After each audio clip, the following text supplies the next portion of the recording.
예, 월요일 묵상의 시간입니다. 집단의 힘에 타협하지 않는 진정한 가치로 무장하라.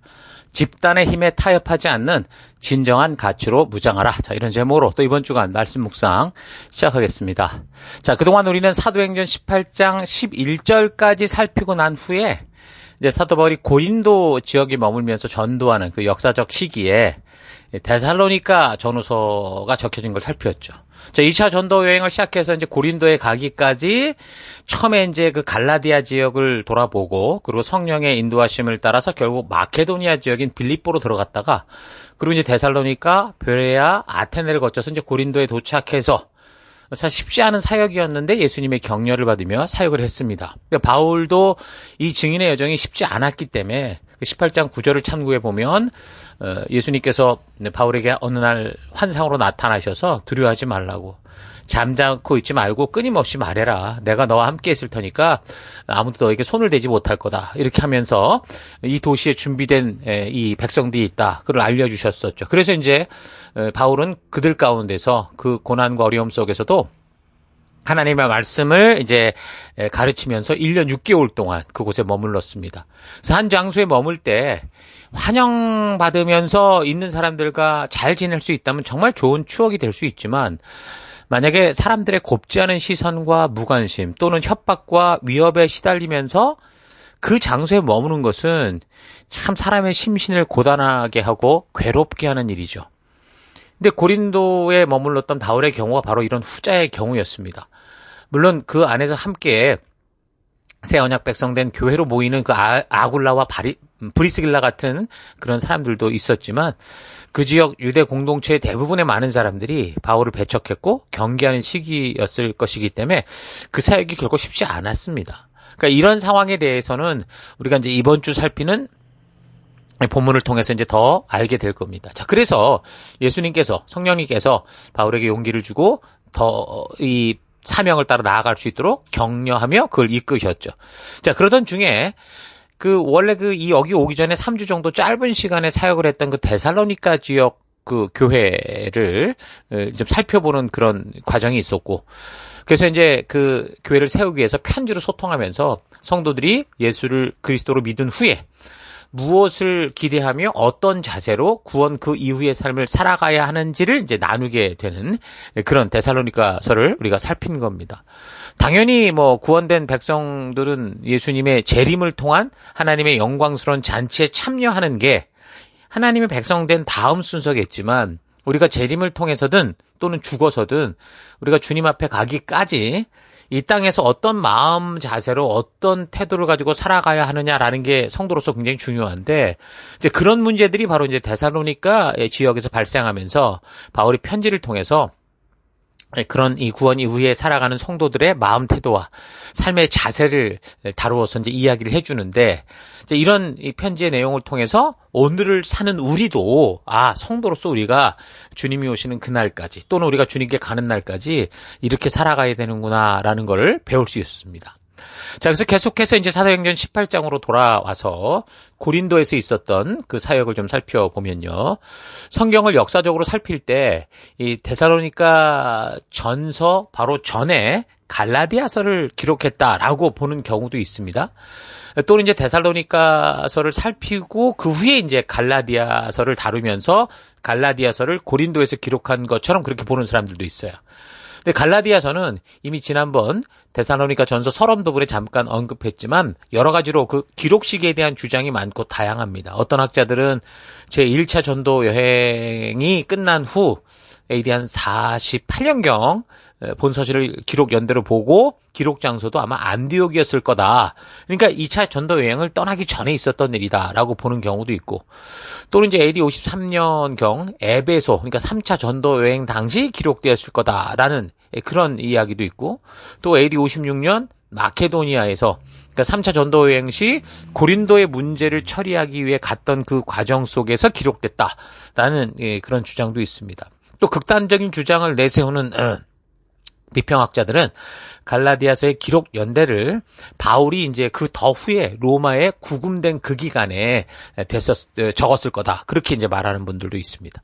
어쨌든 사실 이 서신서를 좀 잘 이해하려면 이렇게 보낸 시기와 그 사람과 그 연관성들, 그 역사적 상황들을 잘 이해할 수 있어야 됩니다. 그래서 이 편지가 언제, 어디서, 누가, 누구에게 왜 적었는지를 파악하는 거는 성경의 서신서를 바르게 파악하는 굉장히 중요한 요소거든요. 자, 그러나 이런 문제가 갈라디아서의 경우는 그 전하고자 하는 근본적인 가치나 기독교 교리 자체에 어떤 영향을 끼치지는 않습니다. 그래서 우리는 보다 좀 가능성 있는, 기록 가능성이 있는 연대기적인 성경의 순서로 이렇게 역사를 살피며 미루어 볼 때 좀 더 타당성이 있어 보이는 3차 전도 여행 중 에베소에 머물 때쯤이다라고 보고 이건 나중에 다루도록 하겠습니다. 자, 그래서 이제 계속해서 사도행전을 살펴가면 18장 12절 갈리오가 아가야 총독되었을 때에 유대인이 일제히 일어나 바울을 대적하여 법정으로 데리고 가서 말하되 이 사람이 율법을 어기면서 하나님을 경외하라고 사람들을 권한다 하거늘. 자, 여기 이제 아가야의 총독인 갈리오라는 사람은 굉장히 역사적으로 유명한 사람입니다. 이 갈리오의 본명이 루키우스, 안나이우스 노바투스라고 하는데 양부가 유니우스 갈리오에게 이제 그러니까 양부로 이제 유니우스 갈리오의 집에 입양되면서 이름을 그때부터 이제 갈리오라는 이름을 붙이게 됩니다. 이 사람이 코르도바 출신이고 스페인의 뛰어난 그 수사학자였고 갑부였던 마르쿠스 안네우스 그 세네카라는 사람의 아들이고 또 스토아 철학가, 정치가, 희곡 작가였던 루키우스 안네우스 세네카의 동생이었습니다. 어느 기록에는 형이었다고도 하는데 어쨌든 영어 기록으로는 그냥 브라더라고 나오니까 확실치는 않아요. 형제인 것은 분명합니다. 자, 이 사람이 로마의 황제였던 클라우디우스 통치 기간이었던 AD 41년에서 54년경에 로마로 이제 가게 되는데 거기서 이제 로마의 수사학자였던 루키우스 유니우스 갈리오라고 하는 사람의 양자가 됩니다. 그래서 갈리오는 양 아버지에게서 이 행정과 정치 교육을 받았는데 이 갈리오는 매우 상냥했고 청렴 결백했다라고 전해집니다. 자, 그의 형제였던 세네카 같은 사람은 그의 논문이었던 행복한 삶에 대하여라는 그런 그 글에 이 동생에 대해서 이 형제에 대해서 헌정서를 이렇게 기록하는 걸 볼 수 있고 또 자연 현상에 대한 그의 책 내추럴레스 퀘스천 이런 서문에 그의 형제 갈리오에 대해 모든 사람에게 사랑받는 사람이다라고 표현할 정도로 이 갈리오는 그런 사람이었습니다. 그러니까 갈리오가 역사적인 인물이었다라는 것은 고대 그리스 이제 델포이 신전에서 발견된 비문, 델포이 비문을 통해 알 수 있는데요. 그가 로마 황제 이제 클라우디우스 때부터 26번째 갈채를 받은 후에 아가야 지방의 총독이 됐다라는 기록이 있습니다. 그 비문은 사도행전의 기록이 뭐라는 거예요? 그냥 지금 우리가 보는 성경이 허구가 아니라 진짜 역사와 사실적으로 연결된 내용이다라는 거를 증거해주고 있는 거죠. 어쨌든 그의 재직 기간은 AD 51년에서 52년 또는 52년에서 53년, 그러니까 짧은 기간이었어요. 그러니까 바울이 이 사람 재직 초기에 고린도 유대인들과 문제가 생긴 건데 이 사람의 재직 기간은 역사적으로 분명한 사실인 것이 확실하게 우리가 아니까 이 사람의 재직 기간을 기준으로 바울의 전도 행적의 어떤 그 일정들을 우리가 거꾸로 살펴보거나 앞으로 살펴보면 대충 이제 더 정확한 연도를 우리가 알 수 있는 겁니다. 자, 그래서 이 사람이 아가야 지역의 총독으로 온 건데 그래서 이제 이 사람이 이제 새롭게 아가야 지역에 부임을 해서 그럼 이제 아직 아가야 그 지역 전체에 대한 그 상황을 파악하는 중이었을 거고, 그러니까 업무 파악이나 지역적 정황이나 상황들을 이제 막 살피고 있었을 때였을 텐데, 유대인들이 이 갈리오 총독에게 몰려가서 자기들이 이제 요구를 수용하게 하려고 한 거였죠. 그러니까 정치적으로 보면 혼란한 틈을 타서, 그러니까 집단의 힘, 다수의 힘을 이용해서 이제 바울을 죽이려고 아가야 지역 법정으로 끌고 온 겁니다. 그러니까 예수를 죽인 이 빌라도에게서도 보듯이 한 지역에서 막 소유 사태 같은 게 벌어지면 그 지역을 통치하는 총독들에게 아주 치명적인 타격을 입게 되니까 그런 정치적인 약점을 이 유대인들이 이용해서 다수의 힘, 군중의 힘을 동원해가지고 은근히 압박을 가하는 거죠. 그래서 적당하게 총독과 그 지역의 주권 세력들이 결탁하여 살아갈 수밖에 없는 그런 공생관계를 잘 이용하려고 했던 겁니다. 자, 그래서 이제 그런 고발을 듣고 18장 14절 바울이 입을 열려고 하는데 바울이 자신의 입장에 대해서 말려고 할 때 먼저 총독이었던 갈리오가 이 상황을 꿰뚫고 유대인들에게 말을 합니다. 갈리오가 유대인들에게 이르되 너희 유대인들아 만일 이것이 무슨 부정한 일이나 불량한 행동이었으면 내가 너희 말을 들어주는 게 옳거니와. 그러니까 법적인 확실한 문제라면 내가 그거를 판결하겠지만 만일 이 문제가 너네 언어와 너의 명칭과 너희의 법에 너희 종교에 관한 것이면 너희가 스스로 처리해라. 나는 이러한 일에 재판장 되기를 원치 않는다. 라고 하면서 쫓아내버렸습니다. 그러니까 총독이 지금 지역 물정을 막 파악해 가야 되는 아주 중요한 때 정치적 안정을 원할 거 아니에요. 이제 그렇게 해야 되는 총독의 그런 상황을 이용해서 얼렁뚱땅 자기들이 원하는 대로 하려다가 오히려 이 유대인들이 이 똑똑한 총독에게 당한 거죠.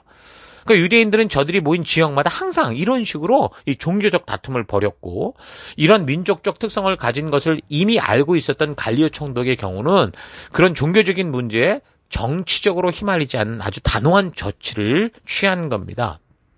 그래서 이런 조치는 이 아가야 지방에서만 효력이 발생되는 게 아니죠. 이런 선례 때문에 다른 지방의 총독들에게도 판례가 되는 거예요. 그래서 빌라도처럼 그들의 어떤 요구에 휩쓸리지 않고 유대인들의 문제를 해결하는 어떤 그런 하나의 길이 됐던 거죠. 그래서 아가야 총독 이 갈리오가 이때 이 군중 세력과 타협하려고 아마도 바울 사도에게 이 불리한 판례를 그렇게 남겼다면 빌라도처럼 질질 끌려갔다면 아마도 바울은 다른 지방으로 전도 다닐 때 항상 이 관례 때문에 유대인들의 공격을 받는 입장에서 계속적으로 로마 정부로부터 굉장히 불리한 조치를 받았을 겁니다. 그런데 갈리오가 여기서 이런 판결을 단호하게 내림으로 말미암아 그런 선례를 이제 차단하게 됐던 거죠. 자, 그렇게 보면 이런 갈리오의 판례가 기독교 복음 전파의 과정에 상당한 영향을 미쳤다라고도 할 수 있습니다. 이런 갈리오의 판결은 기독교가 당시 로마법 아래에서 불법적인 종교로 간주되지 않았다라고 하는 굉장히 중요한 역사적인 근거가 될 수 있어요. 또한 이 사건을 통해서 로마법이 기독교를 탄압하는 근거로 사용될 수 없다라는 그런 입장을 보였다는 거. 이게 굉장히 중요한 의미를 가집니다. 자, 그래서 바울의 선교 사역이 지중해 곳곳 로마 그 영역 내에서 지속될 수 있는 그런 계기가 됐고, 그 로마 제국 내에서 그래서 이제 기독교가 훨씬 빠르게 확산되는 그런 어떤 영향을 미친 거죠. 이런 역사적 사건들을 통해서 이 초대 기독교인들은 로마 제국의 법적 보호를 어느 정도 받을 수 있었고, 그리고 이제 이것이 이제 로마 제국 내에 기독교 성장의 어떤 초석이 되는 그런 사건이었던 겁니다. 그래서 16절 그들을 법정에서 쫓아내니 17절 모든 사람이 회당장 소스데네를 잡아 법정 앞에서 때리되 갈리오가 이 일을 상관하지 아니하냐. 자, 그래서 이런 이유 때문에 쫓겨난 유대인들이 바울에게는 어쩌지 못하고 괜한 회당장을 잡아가지고 때리고 이제 난리를 피우는 거예요. 자, 그러니까 유대인들이 이런 식으로 어떤 압력 집단의 힘을 발휘하려다가 이 끝까지 갈리오를 자기네 뜻대로 이용할 수 없으니까 어떻게 한 겁니까? 총독 갈리오가 눈도 깜빡 안 하고 그걸 쫓아내버리니까 이거 여기다가 대고 이제 이 사람들이 더 이제 뭔가 소요 사태를 직접 일으켜가지고 계속 뭔가 이제 이 연관을 지으려고 그렇게 행동을 했던 거죠. 어쨌든 이런 갈리오 총독의 태도를 보면 본디오 빌라도랑과는 아주 굉장히 대조적인 모습을 볼 수 있습니다. 역사적으로 유대인들을 다스리는 이 총독들은 어떤 총독이든 간에 참 이 유대민족을 다루기를 굉장히 어려워했습니다.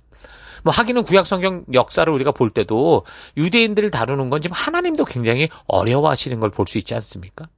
어쨌든 예수님을 죽여야 했던 본디오 빌라도도 처음 예수님을 죽여달라고 유대인들이 몰려왔을 때 이 조사해보고 예수님이 죽을 죄가 아니라는 걸 알았어요. 그러니까 지금 여기 갈리오가 말하는 딱 그 자기들끼리의 문제였던 거죠. 자, 그러면 이 갈리오 총독처럼 단호하게 그때 그렇게 결정을 했어야 되는데 그러지를 못하고 아주 우유부단한 행동을 했던 거예요. 이 빌라도가. 그러니까 빌라도는 자신의 어떤 정치적 생명을 위해서 다수의 요구를 따라갈 수밖에 없었던 거죠. 그러니까 자기 스스로 그 길을 걸어간 겁니다. 유대인들 앞에서 손을 씻어가며 나는 이것과 상관이 없다. 이렇게 자기는 상관없는 것처럼 얘기했지만 아닙니다. 그 스스로가 선택했던 거죠. 그러니까 예수님께서 죄 없는 걸 뻔히 알면서도 지역적 밀란이 나려고 하니까 사람들의 함성, 군중들 다수의 요구에 밀려서 결국 자기 스스로 그 길을 선택한 겁니다. 그 결과가 어떻게 됐습니까? 온 세계 교회가 역사 대대로 지금까지 주일마다 예배 때마다 본디오 빌라도에게 고난을 받았고 예수님이 십자가에 못 박혀 죽었다. 이런 소리를 계속하는 거예요. 그러나 이제 아가회 총독 갈리오 같은 경우는 그런 확고한 결단으로 이 법적인 원칙, 자기들의 법이지만 그 원칙을 잘 유지하면서 그런 위기에 유대인들의 술수에 휘말리지 않았던 겁니다. 자, 이렇게 갈리오나 빌라도가 겪은 상황들을 보면 사실상 오늘날 성도들도 우리 각자가 살아가는 사회에서 겪는 그런 똑같은 문제라고 볼 수 있어요. 그래서 이제 우리가 사회생활할 때 굉장히 곤란해하고 어려워하는 걸 봅니다. 집단의 힘, 사회적인 권력, 사회의 문화, 유행하는 어떤 문화 등을 이용해서 예수를 믿는 한 사람을 아주 곤란한 지경으로 몰아넣죠. 그래서 자기들이 원하는 대로 세속의 문화 속에 끌려와서 예수를 믿는다고 해도 같이 즐기고 같이 이 죄를 누리는 공범으로 만드는 그런 일들을 이 세상이 서슴지 않습니다. 특히 이제 대학생들 얘기를 가끔 들어보면 또 그렇게 교회를 다니는 사람들 좀 순수하거든요. 처음에 이제 중고등부를 마치고 이제 대학 가면 아직은 순수한 신앙인데 그런 애들을 꼭 끌어다가 술 먹이고 못된 짓 하게 하는 그런 애들이 있더라고요. 그러니까 우리 사회에서 벌어지는 이 학교 폭력의 문제들도 그런 뿌리에서 시작되는 것이라고 볼 수 있는 거예요. 거기에다가 이 정치판을 보면 어떻습니까? 더더욱 전부 그런 권모술술로 가득 차 있죠.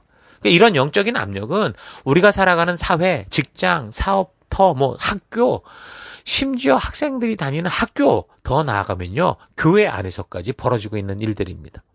기독교 학교를 운영하고 그곳에서 성경의 가치를 가지고 사람을 가르친다고 하는 그런 사람들까지 그런 권모술수와 남을 음해해서 자기가 더 좋은 자리를 차지하기 위한 이런 일들이 계속 벌어지고 있어요.